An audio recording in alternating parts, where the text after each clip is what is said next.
Welcome to Empowered. I'm Elizabeth Naumovski. It seems that it isn't just the elderly that are dealing with memory loss, dementia, or Alzheimer's. I know of many women whose husbands or their loved ones have been diagnosed or are dealing with the onset well before turning 70. It's extremely daunting and hard to know where to turn to. There is one organization that has opened their doors to a respectful, meaningful, and supportive community which aims to connect, inspire, and enrich the lives of older adults living with memory loss and their care partners. Today, I'm joined by Vonna Bitove, a philanthropist and founder of the Bitove Method, which helps individuals with memory loss through art and music.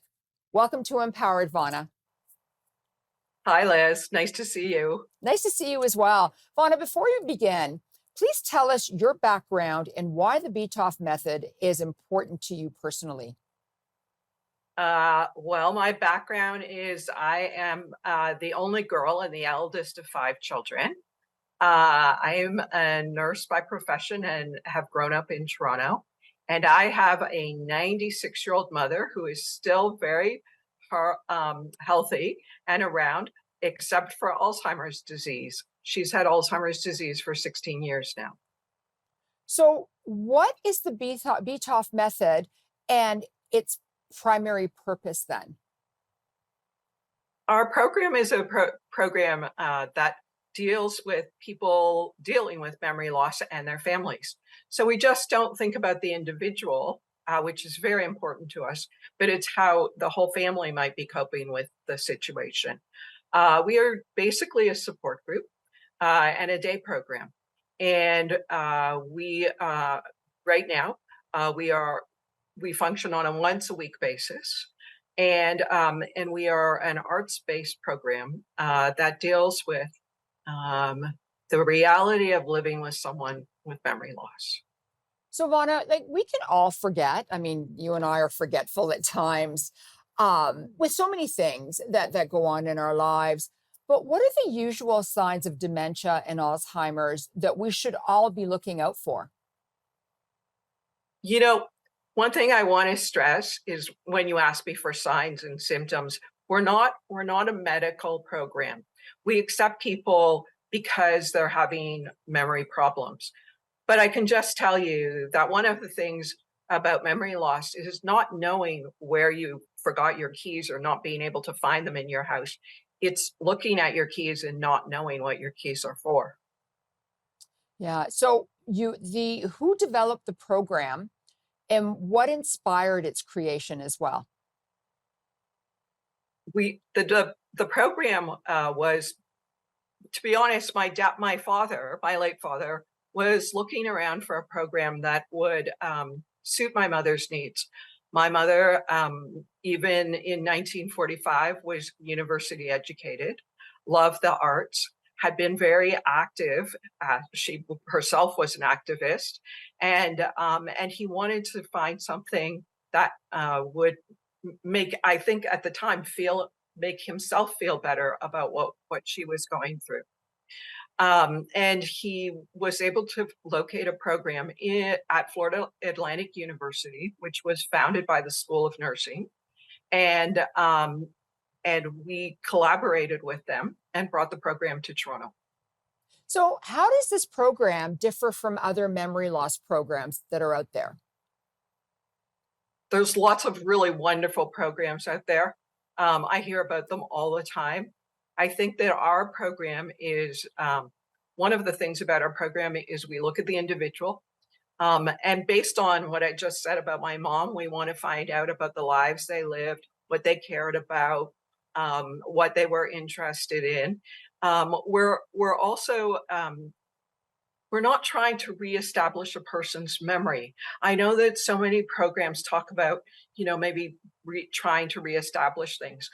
We hope that the individual, through our arts program, will be able to live a more full life because they find something that they can enjoy.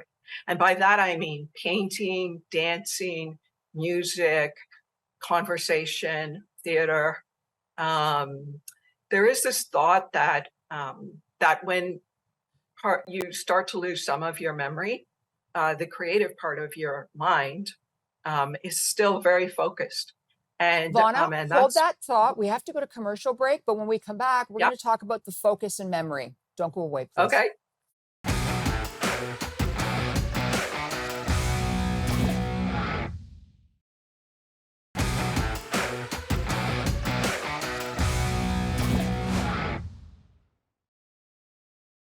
Welcome back to Empowered. I'm Elizabeth Naumovski. Today's episode, we're dealing with memory loss, dementia, and Alzheimer's with art and music.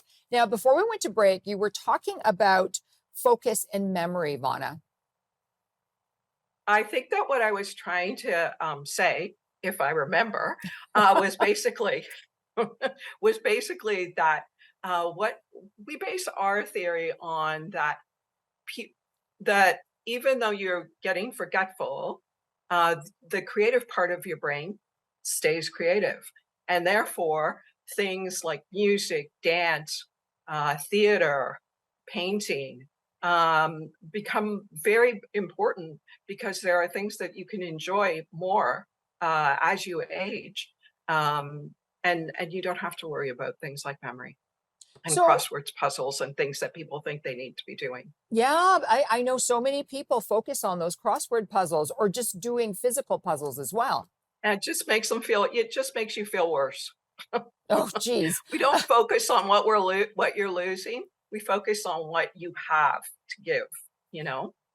So, what are the key underlying principles then?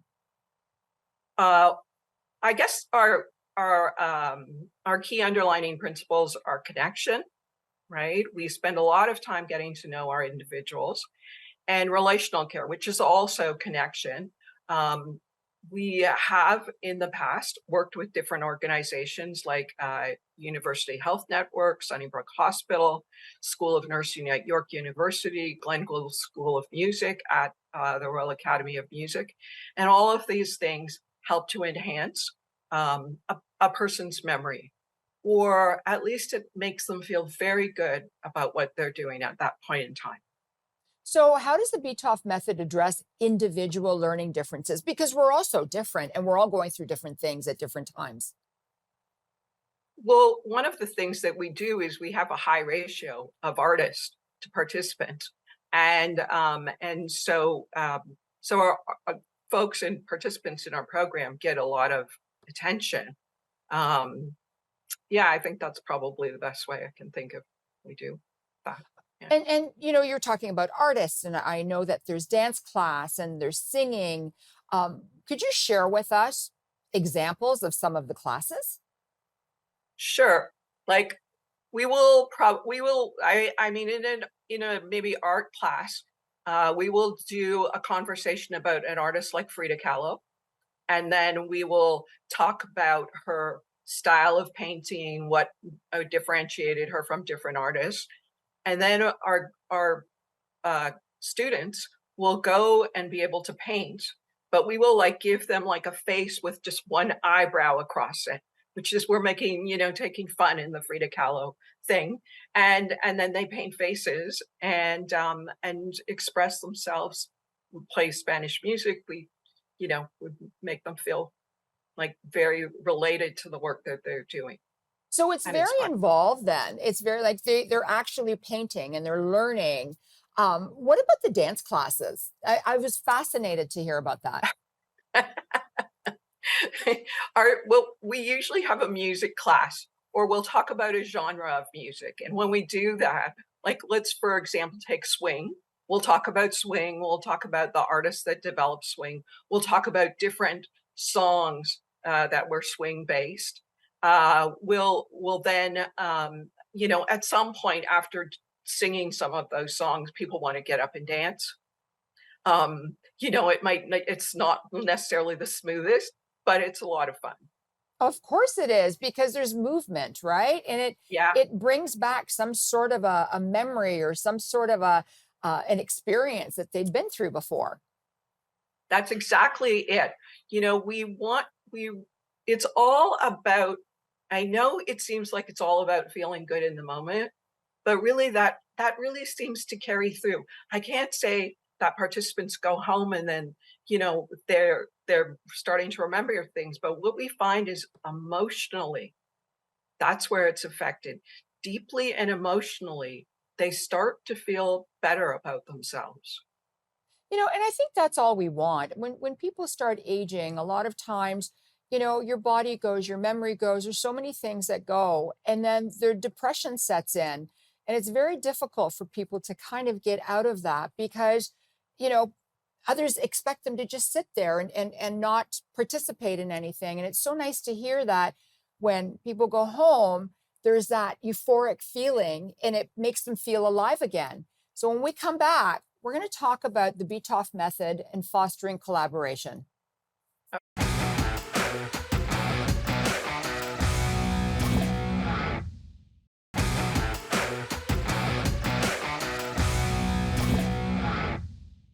Welcome back to Empowered. I'm Elizabeth Naumovski. On today's episode, we're dealing with memory loss, dementia, and Alzheimer's with art and music. And I'm joined by Vonna Bitove. So Vonna, in what way does the Bitove method foster collaboration and teamwork? Uh, well, we have worked with different organizations, and I think I mentioned that before, Sunnybrook Hospital Mhm. and University Health Network. But also, what we have had students from the School of Nursing from York University. Right now, we have art students with us. We love bringing student in, whether it's a music student, which we get a lot of from Royal Conservatory. We love mixing youth with the elderly or somewhat elderly. Like, the funny thing about our elderly is even though they're in their 90s, some of them, they just don't look it and they don't act it. And even though they have a lot of memory loss, they have a very like wonderful outlook. And we find, and I feel very proud of this, we don't lose any of our people. Our people now probably came to us when they were in their mid 80s and they're in their 90s and they're still in our program. That's amazing to hear. And you talked about them leaving, going home and feeling, euphoria and feeling great about themselves. But how do you measure the impact of the program other than that? We really don't. This is the thing. With memory loss, it only is going to get worse. It's not a disease that can be cured, right? It's not like other diseases that we talk about that, you can find a cure. And that's why we've always had problems finding even financing for our program because it is a bit of a dead end in its own way. Your memory loss is probably only going to get worse. But what we do is try and make people forget that they're losing their memory and then just feel better about themselves. It sort of builds their self-esteem. Well, it does build their self-esteem. Is there a memorable experience that you can share with us, like a memorable breakthrough or something that you'd like to share with everybody? Oh gosh, I wish I could think of one right on. I just want to say that it happens almost every session. We had a beautiful moment last week where we asked our participants to bring in just 4 or 5 pictures of their lives, right? Whether it be grandchildren or their wedding photos or special, things. And it was just so fabulous. And what was really awesome was everyone around the table was concerned to see the other person's photos and wanted to hear their story. And so it was so beautiful because, how it is with memory loss, like your memory from far back is pretty good.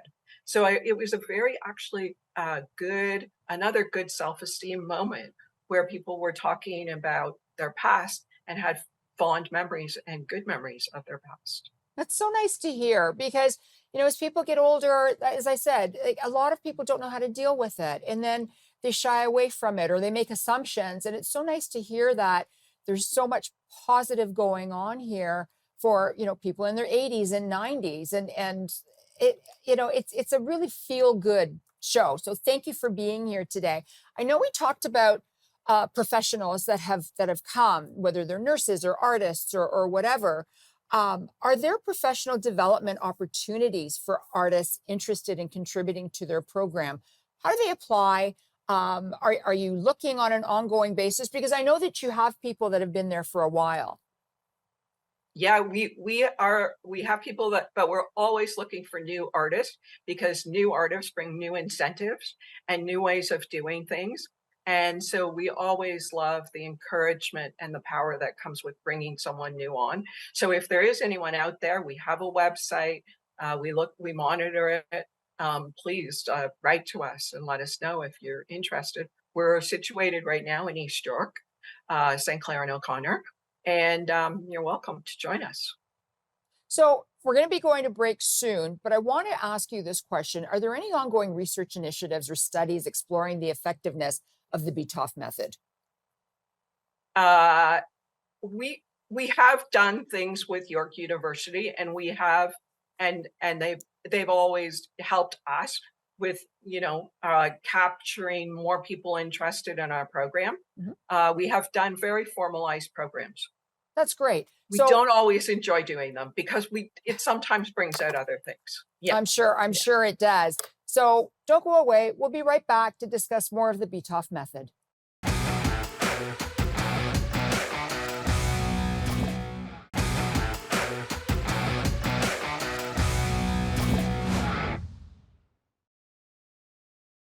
Welcome back to Empowered. I'm Elizabeth Naumovski.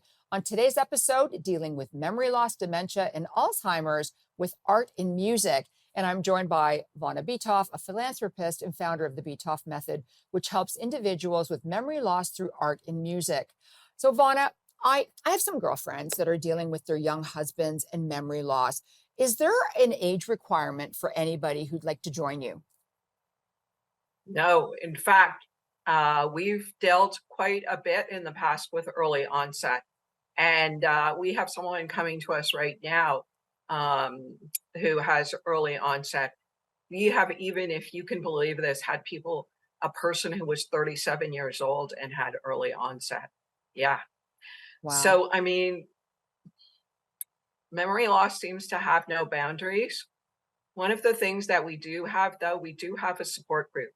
And you can access it by going through on our website and finding out about it. But they meet either, I believe it's by Zoom. I don't lead it. We have someone who is trained in that area to do it, and it's just very supportive conversations. It's twice a month, and it's free.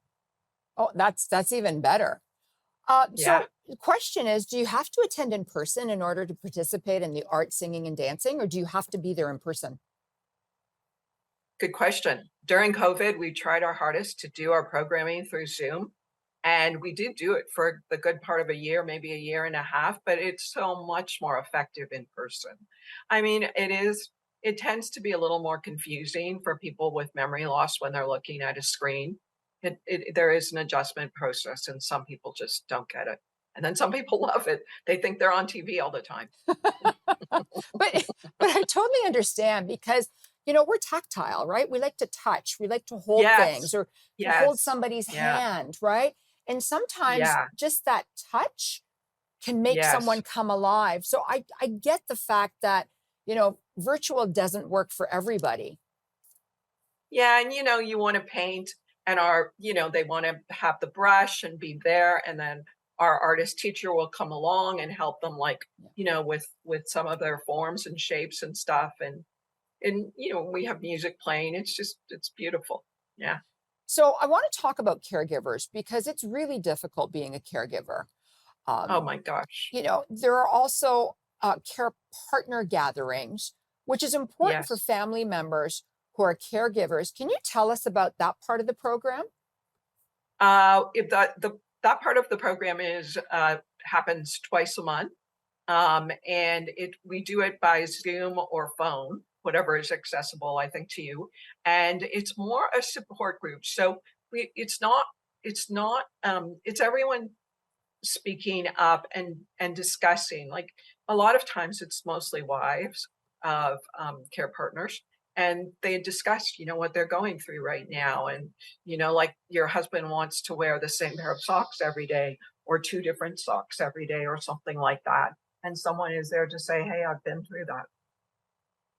So yeah, that's good to hear because some people feel that they're alone, especially Yes. when especially when you're going through something like this. You basically put the blinders on and focus on what you have to do, and forget about caring for yourself, which is super important. Oh, Vonna, yeah. in Mhm. closing, do you have any Yeah. words of wisdom for anyone out there that has become a caregiver of a loved one with memory loss, dementia, Alzheimer's? Yes.